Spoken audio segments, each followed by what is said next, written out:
ಇವತ್ತು ಏರ್ಪೋರ್ಟು ಬಹುಶಃ ರಾಜ್ಯದಲ್ಲಿ ಬೆಂಗಳೂರು ನಗರ ಹೊರತುಪಡಿಸಿ ಒಂದು ಜಿಲ್ಲಾ ಕೇಂದ್ರದಲ್ಲಿ ಏರ್ಪೋರ್ಟ್ ಆಗಬೇಕಾಗಿದ್ದು ಮೊದಲನೇದು ಹಾಸನದಲ್ಲಿ. ಏನೋ ದೇವೇಗೌಡರ ಒಂದು ದೊಡ್ಡ ವಿಷನ್ ಇಟ್ಟಿದ್ರು. ಆ ಸಂದರ್ಭದಲ್ಲಿ ಗುಲಾಂ ನಬಿ ಆಜಾದ್ ಬಹುಶಃ ಸಿವಿಲ್ ಏವಿಯೇಷನ್ ಮಿನಿಸ್ಟರ್ ಇದ್ದರು. ಅವ್ರಿಗೆ ಕನ್ವಿನ್ಸ್ ಮಾಡಿ ಬಹುಶಃ ಅವತ್ತು ಬೂನಹಳ್ಳಿ ಮತ್ತು ಹಲವಾರು ಹಳ್ಳಿಗಳು ರೈತರ ಜೊತೆ ಕೂತು ಪಂಚಾಯಿತಿ ಮಾಡಿ ದೇವೇಗೌಡರ ಮೇಲಿದ್ದಂಥ ಅಭಿಮಾನದಲ್ಲಿ ಆ ರೈತರು ಆ ಕಾಲದಲ್ಲಿ ಭೂಮಿ ಕೊಡಲಿಕ್ಕೂ ತಯಾರಾದರು. ಆ ಹಳ್ಳಿ ಜನ ದೊಡ್ಡವ್ರಿಗೆ ಇದ್ದಿದ್ದು ಪ್ಯಾಸೆಂಜರ್ದು ಏರ್ಕ್ರಾಫ್ಟ್ ಮಾಡಬೇಕು ಅಂತ ಅಲ್ಲ, ನನ್ನ ರೈತ ಬೆಳೀತಂಗಂಥ ಬೆಳೆ ಏನಿದೆ ಆ ಬೆಳೆಯ ಒಂದು ಸಮಸ್ಯೆಗಳನ್ನು ಏನು ಎದುರಿಸ್ತಾ ಇದ್ದಾರೆ ಆ ಸಮಸ್ಯೆಗಳಿಗೆ ರೈತನಿಗೆ ತಿಳುವಳಿಕೆ ಮೂಡಿಸಿ ಅವನು ಬೆಳೀತಕ್ಕಂಥ ಬೆಳೆ ವಿದೇಶಗಳಿಗೆ ಏರ್ ಕಾರ್ಗೋದಲ್ಲಿ ಕಳಿಸ್ಬೇಕು ಅನ್ನೋದು ದೇವೇಗೌಡರ ಉದ್ದೇಶ. ನನ್ನ ರೈತರನ್ನ ಆರ್ಥಿಕವಾಗಿ ಮೇಲ್ ತರಬೇಕು ಅಂತ. ಏನು ಮಾಡ್ತೀರಿ ಅವರಿಗೆ ನಂತರ ಅವರು 65 ವರ್ಷದ ರಾಜಕೀಯ ಜೀವನದಲ್ಲಿ ಅನುಭವಿಸಿದ ಅಧಿಕಾರ ಅಂತೇಳಿ 4 ವರ್ಷ 5 ವರ್ಷ ಅನುಭವಿಸೋರಷ್ಟೆ. ಅದನ್ನೂ ನಡೆಯೋಕೆ ನಡ್ಸೋಕೆ ಬಿಡಲಿಲ್ಲ ಆ ದಿನಗಳಲ್ಲಿ. ಇದು ನಡೆದಿರತಕ್ಕಂಥದ್ದು. ಈಗ ಎಲ್ಲ ರೀತಿಯಲ್ಲಿ ರೆಕಮೆಂಡೇಷನ್ನು ಕೈಗಾರಿಕಾ ಇನ್ಫ್ರಾಸ್ಟ್ರಕ್ಚರ್ ಡೆವಲಪ್ಮೆಂಟ್ ಬೋರ್ಡಿಂದ KADBಗೆ ಸುಮಾರು 143 ಕೋಟಿ ಹಣ ಯಾವ್ಯಾವ ಬಾಬ್ತಿಗೆ ಬೇಕಿದೆ ತಕ್ಷಣ ರಿಲೀಸ್ ಆದರೆ ಸಂಪೂರ್ಣಗೊಳಿಸ್ಬೋದು ಅಂತೇಳಿ ಡೀಟೇಲ್ ಮಾಹಿತಿನೂ ಕೊಟ್ಟಿದ್ದಾರೆ. ನಾನು ಬೆಳಗ್ಗೆ ಜಾರ್ಜ್ ಅವ್ರಿಗೆ ಮಾತನಾಡಿದೆ. ಒಂದು ಇದರ ವೈರ್ ಹೋಗಿದೆಯಲ್ಲ ಎಕ್ಸ್ಟ್ರಾ ನಮ್ಮ ಹೈಟೆನ್ಷನ್ ವೈರು, ದಯವಿಟ್ಟು ಇಮ್ಮಿಡಿಯೇಟಾಗಿ ನೀವು ಹೇಳಿ ವಾರದಲ್ಲಿ ಕೆಲಸ ಶುರು ಮಾಡಿಸಿ ಅಂತ ಮನವಿ ಮಾಡಿದ್ದೀನಿ. ಈಗಾಗಲೇ 17 ಕೋಟಿ ದುಡ್ಡು ಕೊಟ್ಟವರೇನೋ ಇನ್ನೂ 24 ಕೋಟಿ ಏನೋ ಕೇಳ್ತಾ ಇದ್ದಾರೆ ಅಂತ ಒಂದು ರಿಪೋರ್ಟ್ ಬಂತು. ರೈತರದ್ದು ಕೆಲವು ಸಮಸ್ಯೆ ಇದೆ. ನಮ್ಮ ಮಾಧ್ಯಮದ ಸ್ನೇಹಿತರ ಮುಖಾಂತರ ಹೇಳ್ತೀನಿ, ದೇವೇಗೌಡರ ಮಗನಾಗಿ ದೇವೇಗೌಡರು ಇಲ್ಲೇನು ವಿಮಾನ ನಿಲ್ದಾಣ ಆಗಬೇಕು ಅಂತ ಹೇಳಿ ಅವತ್ತು ನಿಮ್ಮಿಂದ ಭೂಮಿ ಪಡೆಯತಕ್ಕಂಥಲ್ಲಿ ಮನವೊಲಿಸಿದ್ರು. ಯಾವುದೇ ಕುಟುಂಬಕ್ಕೆ ಅನ್ಯಾಯ ಆಗದೆ ಇರತಕ್ಕಂಥ, ಯಾಕೆಂದರೆ ಅಲ್ಲಿ ಹಲವಾರು ರೀತಿಯ ಅಕ್ರಮಗಳಾಗಿದೆ, ಗೊತ್ತಿದೆ ನನಗೆ ಏನೇನಾಗಿದೆ ಅಂತ ಹೇಳಿ. ರೈತರು ಭೂಮಿಗಳೇ ಇಲ್ಲ ಅಂತ ಹೇಳಿ ರೈತರು ಭೂಮಿನೇ ಇವತ್ತು ಕಣ್ಮರೆ ಮಾಡವ್ರೆ. ಇದೆಲ್ಲ ಇದೆ. ಸ್ಮಶಾನದ ಸಮಸ್ಯೆ ಇದೆ. ನೀವು ಯಾರೂ ಹೆದರಬೇಡಿ. ನಿಮ್ಮ ಆಶೀರ್ವಾದದಲ್ಲಿ ನಾನು ದೇವ್ರನ್ನ ನಂಬಿದ್ದೀನಿ. ಏಕೆಂದರೆ ನಮ್ಮ ಕುಟುಂಬ ದೇವ್ರನ್ನ ನಂಬೇ ಬಂದಿರೋದು. ನಾನು 2 ಬಾರಿ ಮುಖ್ಯಮಂತ್ರಿ ಆದಾಗಲೂ ದಿನ ದೇವಸ್ಥಾನಕ್ಕೆ ಕೂತ್ಕೊಂಡು ರುದ್ರಾಕ್ಷಿ ಮೇಲೆ ಹಾಕೊಂಡು ಪೂಜೆ ಮಾಡಿಲ್ಲ. ದೇವಸ್ಥಾನಕ್ಕೆ ಯಾರಾದ್ರು ಕರ್ಕೊಂಡು ಹೋದರೆ ನಾನು ಇನ್ನು 4 ಜನಕ್ಕೆ ಒಳ್ಳೇದು ಮಾಡಿಸಪ್ಪ ಅಂತ ಹೇಳಿದ್ದೀನಿ. 2 ಬಾರಿ ನಾನು ಮುಖ್ಯಮಂತ್ರಿ ಆಗಿದ್ದು ರಾಜ್ಯದ ಜನ ಮಾಡಿದ್ರೆ ಆ ಭಗವಂತ ಇಚ್ಛೆಲ್ಲ ಆದೆ. ಹಾಸನ ಜಿಲ್ಲೆ ಒಂದಕ್ಕಲ್ಲ, ಈ ರಾಜ್ಯಕ್ಕೆ ನಾನು ಕೊಟ್ಟಂಥ ಕೊಡುಗೆ ಇದೆಯಲ್ಲ, ಇತಿಹಾಸ ಅದು. ಇವತ್ತು ಹೇಳಿದ್ದಾರೆ ಕೆಲವರು ಅದು ಕೃಷ್ಣದೇವರಾಯನ ಕಾಲ ಅಂತ.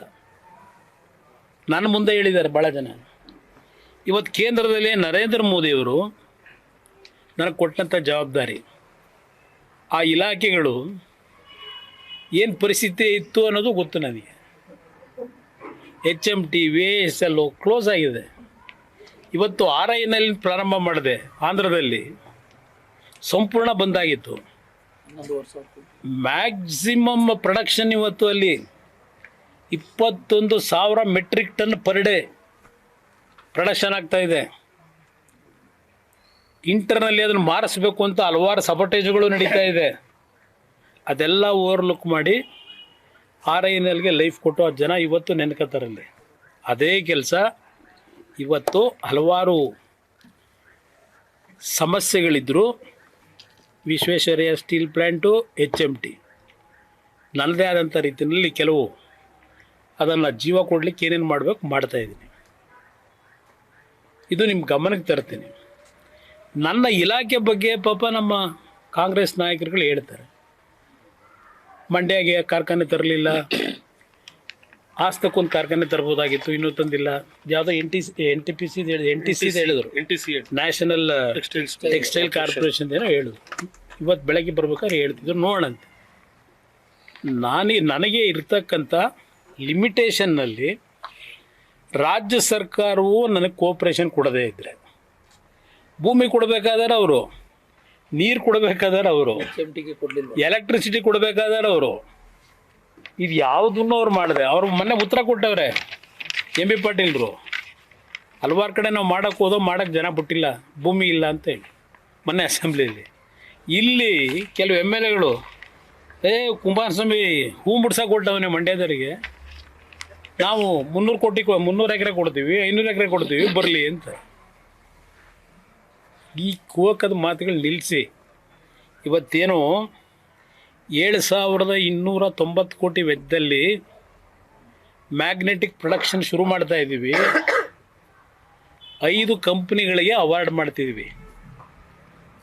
ಆ 5 ಕಂಪ್ನಿಯಲ್ಲಿ 2 ಕಂಪ್ನಿನಾದರೂ ಕನ್ವಿನ್ಸ್ ಮಾಡಿ, ದಯವಿಟ್ಟು ಕರ್ನಾಟಕ ಸರ್ಕಾರ ಏನಾದರೂ ಮಾಡ್ಕೊಳ್ಳಿ, ನಾನು ನಿಮಗೆ ಬೆಂಬಲವಾಗಿರ್ತೇನೆ, ಇಲ್ಲಿ ಬನ್ನಿ ಯೂನಿಟ್ ಹಾಕಿ ಅಂತ ಹೇಳಿ ಪ್ರಾಮಾಣಿಕವಾಗಿ ಪ್ರಯತ್ನ ಮಾಡಬೇಕು ಅಂತ ತೀರ್ಮಾನ ಮಾಡಿದ್ದೀನಿ.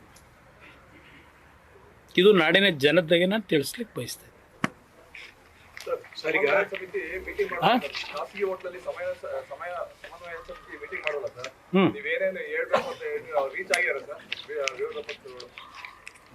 ವಿಧಾನಸಭೆ ಕಲಾಪದಲ್ಲಿ ಸ್ವಲ್ಪ ಕೆಲವರು ನಾನ್ ಸ್ಪೀಡ್ ಆಗಬೇಕು, ನಾನು ವಿಷಯ ತೆಗಿಬೇಕು ಅಂತ ಹೇಳಿ ಸ್ವಲ್ಪ ಜನರಲ್ಲಿ ಕೆಲವು ಇಂಡಿವಿಜುವಲಿ ಮಾಡ್ಕೊಂಡವ್ರೆ. ಬಟ್ ಸಮನ್ವಯತೆಯಿಂದ ಹೋಗಿ ಅಂತ ಹೇಳಿದ್ದೀನಿ.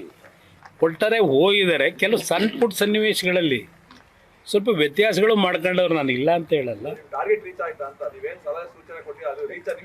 ಅದು ನೀವು ಹೇಳಬೇಕು, ಮಾಧ್ಯಮ ಸ್ನೇಹಿತರು ಹೇಳಬೇಕು. ಅದು ನೀವೇ ಹೇಳ್ತಾ ಇದ್ದೀರಲ್ಲ, ಹೇಳ್ತಾ ಇದ್ರೆ ಸರ್. ಈಗ ರಾಜ್ಯದಲ್ಲಿ ಕೃಷಿ ಕ್ಷೇತ್ರ ಅವನತಿಗೆ ಕುಂಠಿತ ಆಗೋದಕ್ಕೆ ನೇರವಾಗಿ ಕೇಂದ್ರ ಸರ್ಕಾರನೇ ಕಾರಣ ಅಂತ ನಿನ್ನೆ ಇನ್ನು ಬೆಳಗಾವಿ ಯಾವ ರೀತಿ ಕಾರಣ? ಅದೇನೆ, ಈಗ ಕೃಷಿ ಬೆಲೆಗಳದ್ದು ಫಿಕ್ಸೇಷನ್ ಇರ್ಬೋದು, ಹೇಳಿದ್ರಲ್ಲ, ಇವಾಗ ಎಲ್ಲವೂ ಕೂಡ ಫುಲ್ ಕಂಪ್ಲೀಟ್ ನಿರ್ಲಕ್ಷ್ಯ ಆಗೋದಕ್ಕೆ ಅದೇ ಕಾರಣ ಅಂತ. MSP ದರ ಆಯಾ ವರ್ಷದಲ್ಲಿ ನರೇಂದ್ರ ಮೋದಿಯವರ ಸರ್ಕಾರದಲ್ಲಿ ಕ್ಯಾಬಿನೆಟ್ನಲ್ಲಿ ದರ ನಿಗದಿ ಮಾಡಿ ತೀರ್ಮಾನಗಳು ಮಾಡಿದ್ದಾರೆ. ಈಗ ಈ ಉದಾಹರಣೆಗೆ ಇವತ್ತು ನಾನು ಪತ್ರಿಕೆಯಲ್ಲಿ ನೋಡ್ತಿದ್ದೆ, 2,700 2,800 ಭತ್ತದ ಪ್ರೈಸು MSP ನಿಗದಿ ಮಾಡವ್ರೆ. ಇವತ್ತಲ್ಲಿ ಖರೀದಿ ಕೇಂದ್ರಕ್ಕೆ ತಗೊಂಡೋಗಾರೆ ಇಲ್ಲ, ಹೊರಗಡೆ ಮಾರ್ಕೆಟಲ್ಲಿ 3,000ಕ್ಕೆ ಹೋಯ್ತಾ ಇದೆ. ನಾನು ಯಾಕಿದ್ದು ಹೇಳ್ತಾ ಇದ್ದೀನಿ ಅಂದರೆ, ನಾನು 2006-07 ಮುಖ್ಯಮಂತ್ರಿ ಇದ್ದಾಗ ರಾಯಚೂರಿನಲ್ಲಿ ಅದು ಭಾಳ ಉತ್ಕೃಷ್ಟವಾದಂಥ ಭತ್ತ ಬೆಳೀತಾರೆ. ಭತ್ತದ ರೇಟ್ನ ಈ ಮಧ್ಯವರ್ತಿಗಳು ಡೌನ್ ಮಾಡಿದ್ರು. ನಾನು ಅಲ್ಲೇ ತಕ್ಷಣ ಹೇಳಿದೆ ಅಧಿಕಾರಿಗಳಿಗೆ, ನಾಳೆ ಖರೀದಿ ಕೇಂದ್ರ ಓಪನ್ ಮಾಡಿ ಅಂತ. 2006 ಹೇಳ್ತಾ ಇದ್ದೀನಿ. ಅವರು ಖರೀದಿ ಕೇಂದ್ರ ಓಪನ್ ಮಾಡಿದ ತಕ್ಷಣ ಆ ಭತ್ತದ ಬೆಲೆನೇ ರೈಸ್ ಆಗೋಯ್ತು. ನನಗಾದ ಅನುಭವ ನಿಮ್ಮ ಗಮನಕ್ಕೆ ತರೋದು. ಈ ಸರ್ಕಾರಕ್ಕೆ ಹೇಳ್ತೀನಿ, ಮೊನ್ನೆ ಇಲ್ಲಿ ಹಾಸನದಲ್ಲಿ ಏನಾಯಿತು, ಮೆಕ್ಕೆಜೋಳದ ಕತೆ ಏನೋ 34 ಲಕ್ಷ ಮೆಟ್ರಿಕ್ ಟನ್ನೋ ಏನೋ ಖರೀದಿ ಮಾಡಬೇಕು ಮಾಡಿ, ರೈತರ ಅರ್ಧ ಮಾರ್ಕೆಂಡೇ ಇದ್ರಲ್ಲ. ಒಂದು ನಿಮಿಷ ಇರೋಣ. ಅದು ನಿಮ್ಮ ಮಿಡ್ಲ್ ಮ್ಯಾನ್ಗಳಿದ್ರಲ್ಲ, ನಾನು ಜಾತಿ ಹೆಸರಲ್ಲಿ ಹೇಳಲ್ಲ, ಆ ಮಿಡ್ಲ್ ಮ್ಯಾನ್ಗಳು ಕಳೆದ ವರ್ಷ ಖರೀದಿ ಮಾಡಿ ಇಟ್ಟಿದ್ದೆಲ್ಲ ಶೇಖರಣೆ ಮಾಡಿ ಆಲ್ಮೋಸ್ಟ್ ಆಲ್ 24 ಲಕ್ಷ ಮೆಟ್ರಿಕ್ ಟನ್ನ KMFನಲ್ಲಿ ಖರೀದಿ ಮಾಡ್ಕೋತಾರೆ. ಯಾಕೆಂದರೆ ಅದರಲ್ಲಿ ದುಡ್ಡು ಸಿಗ್ತಲ್ಲ ಇವರಿಗೆ, ಟೆಂಡರ್ ಕರೆದು. ನಾನು 2006-07 ಬರ್ತದೆ ಈ ರೇವಣ್ಣಂಗೆ ಹೇಳಿದೆ, ಅವ್ನು ಬಂದ ನನ್ನ ಹತ್ರ, ರೈತರನ್ನ ಉಳಿಸ್ಬೇಕು ಅಂದರೆ ನಮ್ಮ KMFಗೆ ಮೆಕ್ಕೆಜೋಳ ಖರೀದಿ ಮಾಡೋದಕ್ಕೆ ನೇರವಾಗಿ ಸರ್ಕಾರ ತೀರ್ಮಾನ ಕೊಡಿ, ನಮಗೆ ಸ್ವಲ್ಪ ಅಡ್ವಾನ್ಸ್ ದುಡ್ಡು ಕೊಡಿ ಅಂತ. ಮಾಡಿಕೊಟ್ಟೆ. ಅವನು KMFನ ಅಧ್ಯಕ್ಷನೂ ಇದ್ದ. ಅವನ ತಲೆ ಒಳಗೆ ನಾನೇನೋ ಪರ್ಮನೆಂಟಾಗಿ KMF ಅಧ್ಯಕ್ಷ ಇರ್ತೀನಿ ಅಂತ ಅವನು ತಿಳ್ಕೊಂಡಿದ್ದ. ನನ್ನ ಅಭಿಪ್ರಾಯದಲ್ಲಿ